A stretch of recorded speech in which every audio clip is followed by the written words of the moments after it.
Vicegovernatore Riccardi, una delibera importante oggi perché riguarda la transizione del comune di Sappada in Friuli Venezia Giulia,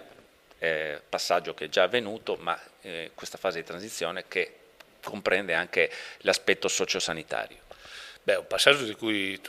quale siamo tutti contenti, ma è evidente che poi ci sono tutte le attività che seguono la decisione varata dal Parlamento italiano sul sostegno della nostra regione di Sappada nel Friuli Venezia Giulia. Quindi tutti questi passaggi che riguardano anche il sistema sanitario del Friuli Venezia Giulia, quindi significa i temi dell'emergenza urgenza, il tema dei medici di base, i riferimenti degli ospedali, l'integrazione sociosanitaria, insomma ci sono molte cose da fare e ci vorrà molto tempo. Ecco, oggi noi abbiamo con questa intesa, io andrò anche a discuterla poi anche rispetto alle operatività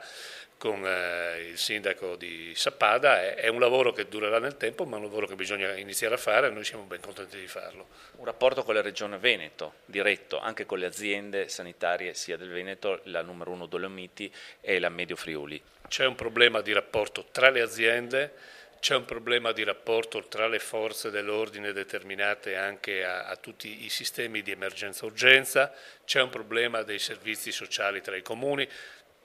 È un lavoro molto complesso che avrà bisogno di tempo e che noi iniziamo a fare puntualmente, garantendo soprattutto il servizio al cittadino.